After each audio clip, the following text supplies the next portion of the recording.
अस्सलाम वालेकुम, मैं हूं जी अब्दुल समद अपने चैनल अब्दुल समद पीके के साथ। आज मैं हाज़िर हुआ हूं जी आपको लोगों को दो कंट्री जो सबसे ज़्यादा इस टाइम एशिया के फाइनेंशियल हब समझे जा रहे हैं उनके बारे में बताने के लिए, क्योंकि बहुत से भाई कह रहे थे कि यार इन दोनों के बारे में बताओ, मलेशिया के अलावा भी किसी कंट्री का कि हम कहाँ जाके सेट हो सकते हैं। वो है जी सिंगापुर और हांगकांग। आज मैं दोनों के बारे में बताऊंगा कि सिंगापुर और हांगकांग में कौन सा सिटी बेहतर है और कौन सा बेहतर क्यों है।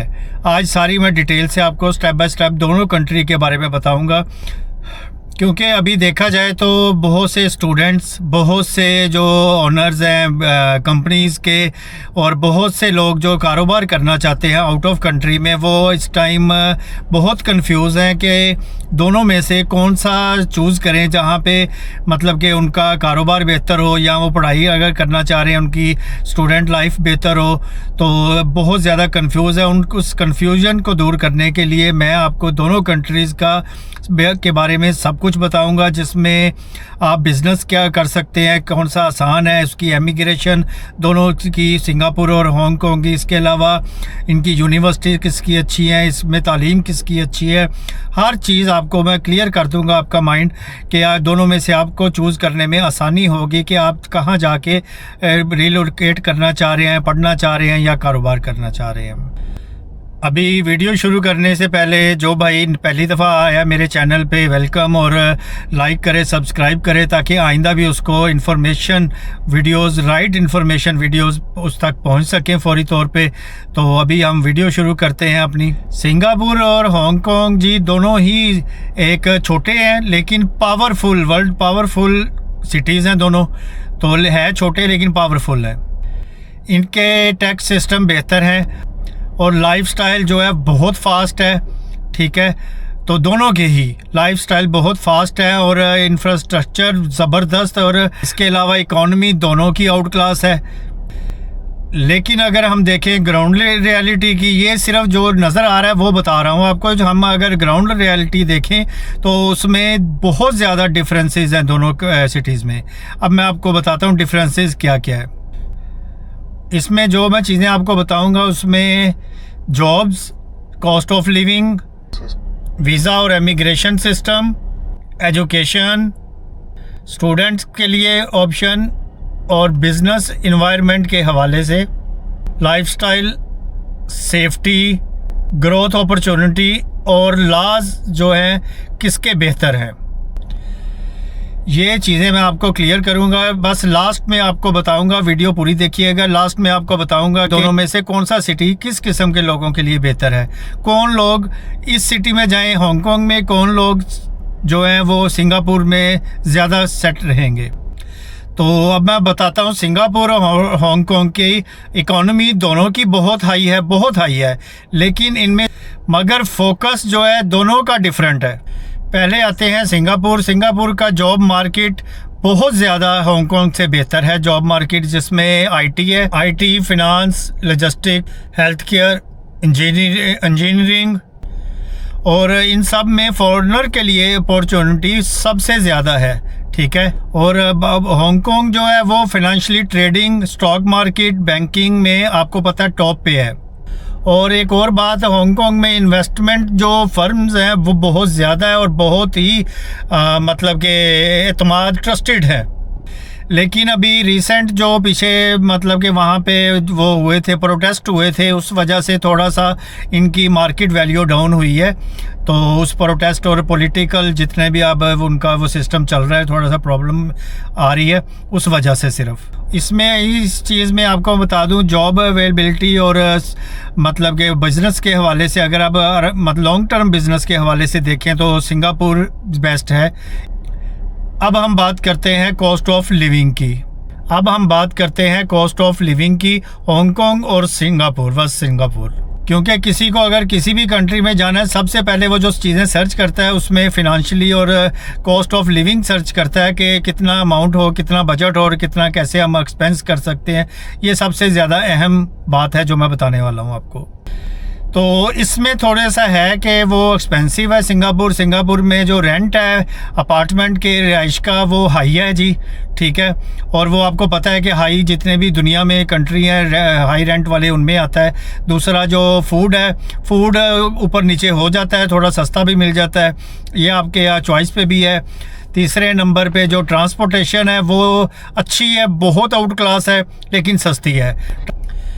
और जी अब आते हैं हांगकांग की तरफ। हांगकांग और न्यूयॉर्क और जो है बीजिंग वगैरह इनका तकरीबन बराबर ही है, क्योंकि हांगकांग इस टाइम हाई लेवल पे जा रहा है। उसका जो मतलब कि रेंट है वो सिंगापुर से भी हाई है जी। जो मतलब कि रेस्टोरेंट है वो भी उनकी पे भी ज़्यादा है। दूसरा तीसरे नंबर पे आ जाता है ट्रांसपोर्टेशन, वो भी ज़्यादा है, लेकिन बहुत फास्ट और बहुत मॉडर्न, सिंगापुर से भी ज़्यादा फास्ट। और जो अगर कोई फास्ट लाइफ पसंद करते हैं लोग, कुछ लोग बहुत फास्ट और मॉडर्न और शोशा वाली लाइफ पसंद करते हैं, तो उसके लिए हांगकांग है। और अगर आप मतलब कि फैमिलीज़ के साथ जा रहे हैं या सिंगापुर जा रहे हैं या रिलोकेट कर रहे हैं पूरी फैमिली के साथ, तो आपको यही मशवरा है कि सिंगापुर बेस्ट है बनिस्बत हांगकांग से। हांगकांग बहुत एक्सपेंसिव हो जाता है। अब बात करते हैं वीज़ा और इमिग्रेशन सिस्टम हांगकांग व सिंगापुर। जो सिंगापुर वीज़ा सिस्टम है उसमें एम्प्लॉयमेंट पास आ जाता है, एस पास है वो आ जाता है, स्टूडेंट पास आ जाता है, 3 ये आगे पास, एंटरप्रेन्योर पास आ जाता है बिज़नेस वालों के लिए। इनका जो इमिग्रेशन सिस्टम है वो बहुत ट्रांसपेरेंट है जी, बहुत साफ़ सुथरा है, लेकिन थोड़ा सा स्ट्रिक्ट हो जाता है सिंगापुर का। लेकिन इनके लॉज देख लें आप, बहुत टफ़ है। मतलब कि अगर आप बिल्कुल लीगल हैं और बिल्कुल आपके जेन्युइन डॉक्यूमेंट्स हैं तो फिर तो कोई प्रॉब्लम नहीं है, लेकिन अगर आप थोड़ा सा भी कुछ फेक लगाने की कोशिश करेंगे तो वो इम्पॉसिबल है सिंगापुर में। हांगकांग के 2 ही पासेस हैं जो मिलते हैं, मतलब कि विज़िट में आ जाता है जर्नल और दूसरा एम्प्लॉयमेंट का आ जाता है, तो 2 ही पासेस हैं इनका। और अब हम आते हैं जी एजुकेशन और स्टूडेंट की तरफ, कि वो दोनों में से सिंगापुर व हांगकांग कौन सा बेहतर है एजुकेशन से हिसाब के से, और स्टूडेंट के लिए सबसे बेहतर जगह कौन सी है। और देखा जाए तो स्टूडेंट के लिए दोनों चीज़ें ही अट्रैक्टिव हैं, दोनों सिटीज़ आउट क्लास हैं, हर लिहाज से दोनों सिटीज़ बेहतर हैं स्टूडेंट के लिए। इसमें भी आपको मैं बता देता हूँ तफसील से। सिंगापुर में वर्ल्ड रैंकिंग जो यूनिवर्सिटीज़ हैं वहाँ पे जो वर्ल्ड में रैंक कर रही हैं, और इसके अलावा इसको मतलब कि सेफेस्ट कंट्री माना जाता है बहुत ज़्यादा, ठीक है। लॉज इसके बेहतरीन हैं सिंगापुर के। और सबसे बेहतर जो चीज़ है वो मतलब कि दोनों सिटीज़ में आपको इंग्लिश फ्रेंडली माहौल मिलेगा। अगर आप एक मतलब फ्रेंडली माहौल चाहते हैं, मतलब कि एक मतलब साफ़ सुथरा माहौल चाहते हैं, क्योंकि स्टूडेंट्स होते हैं, नए बच्चे पढ़ने जाते हैं, तो उनको साफ़ सुथरा और इजी, और कोई मतलब कि प्रोटेस्ट वगैरह कंट्री, या अभी तो हांगकांग में थोड़ा प्रोटेस्ट वगैरह पीछे चलता रहा है, तो अगर बेहतर तरीके से देखें, क्योंकि पेरेंट्स का भी यही होता है कि बच्चे वहाँ जाएँ जहाँ पर बिल्कुल साफ़ सुथरा और कंफर्टेबल माहौल हो, तो वो मैं सिंगापुर एजुकेशन के हिसाब से बेहतर है। अब बात करता हूँ जी बिज़नेस अपॉर्चुनिटी कहाँ पे बेहतर है हांगकांग व सिंगापुर। सिंगापुर में जी सबसे बेहतरीन जो चीज़ है वो है जी आप कंपनी रजिस्ट्रेशन बहुत आसान है, और टैक्स वगैरह के लिए बहुत छूट है गवर्नमेंट की तरफ से। कंपनी जो बनाते हैं वहाँ पे या बिज़नेस या कारोबार शुरू करते हैं, और फॉरेनर ओनरशिप अलाउड है, क्योंकि मलेशिया में आपको पता है मैं हूँ, मलेशिया में भी फॉरेनर अलाउड नहीं है। ओनरशिप चंद चीज़ें हैं जो करनी पड़ती है लोकल को मिला के, लेकिन सिंगापुर में आप कर सकते हैं। उसके अलावा गवर्नमेंट ग्रांट भी देती है अगर आप अपना कारोबार करना चाहें, तो कुछ दस्तावेज़ात हैं जो आपको गवर्नमेंट मांगती है, तो उसके बाद आप बेहतरीन बिज़नेस स्टार्ट कर सकते हो सिंगापुर में। असल में हांगकांग भी बिज़नेस फ्रेंडली था तो बहुत ज़्यादा था, तो लेकिन अभी वो कुछ क्राइसिस जो पिछले कुछ अरसे में आए हैं हांगकांग में, उस वजह से लोगों थोड़े से बदजन टाइप हो गए हैं, थोड़ा सा लोग सोचना कम कर दिया है हांगकांग के बारे में। अदरवाइज़ वो भी बेहतरीन था, बिज़नेस हब था, अभी भी है, लेकिन वो कुछ लोगों के ज़हन ख़राब हो गए। अब बात करते हैं हम लाइफस्टाइल और कल्चर जो दोनों में से क्या डिफरेंस है और कौन सा अच्छा है और कौन सा साफ़ सुथरा है, मुसलमानों के लिए कौन सा अच्छा है और गैर मुस्लिम के लिए कौन सा अच्छा है। पहले नंबर पे सिंगापुर, साफ़ सुथरा सिटी है, लॉज सख्त है, मतलब कि कोई क्राइम वगैरह रेट बहुत लो है। तीसरे नंबर पे मल्टी कल्चरल लोग यहाँ पे रहते हैं।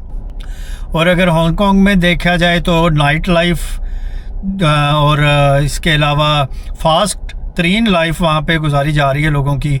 इसके अलावा मॉडर्न तरीन लाइफ गुजारी जा रही है, लेकिन बेहतर जो हम लोगों का नज़रिया है कि साफ़ सुथरी और मतलब कि स्लो हो लेकिन साफ़ सुथरी और अच्छी लाइफ हो, तो वो सिंगापुर ही है। अब आते हैं जी पॉइंट 7 की तरफ, सेफ्टी और क्वालिटी ऑफ लाइफ। ठीक है, मतलब अभी आपको मैं बताता हूँ कि सेफ्टी और लॉज और ये भी बहुत अहम होता है। कोई बंदा रिलोकेट कर रहा है, कहीं जा रहा है पढ़ने के लिए या बिज़नेस के लिए, उसके लिए सबसे ज़्यादा सेफ्टी होनी चाहिए कि वहाँ सेफ्टी कैसी है। सिंगापुर तो आपको पता है कि जी दुनिया का सेफेस्ट तरीन और मुल्क समझा जाता है, तो उसमें मतलब कि क्राइम रेट बहुत लो है। आप कहीं भी सर्च कर लेंगे आपको यही मिलेगा। हांगकांग भी बिल्कुल सेफ सिटी है, तो लेकिन कुछ पॉलिटिकल क्राइसिस की वजह से थोड़ा सा उसका मोराल डाउन हो गया, तो वो भी शायद बेहतर हो जाए। अगर हम फ्यूचर को देखते हैं तो जो सिंगापुर है वो लॉन्ग टर्म प्लानिंग करता है हमेशा, सिंगापुर जो है। इसके अलावा उनकी जो गवर्नमेंट है वो स्टेबल है, मतलब उसमें कभी कोई प्रॉब्लम नहीं देखी गई। और हांगकांग के बारे में सब जानते हैं कि उसका जो फ्यूचर है वो चाइना के साथ है, तो बस वो पॉलिटिकल कुछ चेंजिंग आ गई है बहुत ज़्यादा, जिस वजह से मतलब कि वो चाइना के साथ है, इसलिए लोग ज़्यादा एतमाद, ज़्यादा ट्रस्ट जो है वो सिंगापुर को ही कर रहे हैं। और रिसर्च के मुताबिक इस टाइम 2026 और फ्यूचर के लिए ज़्यादातर लोग जो मतलब रिसर्च किए है तो उसमें पता चला है कि जी सिंगापुर पहले नंबर पे आ रहा है, उसी को लोग ज़्यादा प्रेफर कर रहे हैं। जॉब सीकर्स के लिए सिंगापुर, स्टूडेंट्स के लिए सिंगापुर, स्टार्टअप फाउंडर हैं सिंगापुर, फिनांस प्रोफेशनल है हांगकांग, जो fast city life night life पसंद करते हैं उसके लिए भी हांगकांग। चॉइस फिर भी मैंने आपको दोनों का बता दिया, चॉइस फिर भी आपके ऊपर है कि आप कैसी लाइफ पसंद करते हैं, क्या करना चाह रहे हैं, क्या आपकी चॉइस है। दोनों के बारे में बिल्कुल राइट और बिल्कुल ऑथेंटिक आपको मैंने चीज़ें बता दी हैं। चॉइस आपने करनी है। मुझे उम्मीद है पहली वीडियोस की तरह ये वीडियो भी बहुत से भाइयों के लिए, बहुत सी फैमिलीज़ के लिए आसान साबित होगी कोई फ़ैसला करने में। तो पहली वीडियोस की तरह इस वीडियो को भी लाइक कीजिएगा, शेयर कीजिएगा और सब्सक्राइब कीजिएगा, ताकि आइंदा भी आपको वर्ल्ड लेवल की इन्फॉर्मेशन मिलती रहे। मुझे इजाज़त दें, अल्लाह हाफिज़।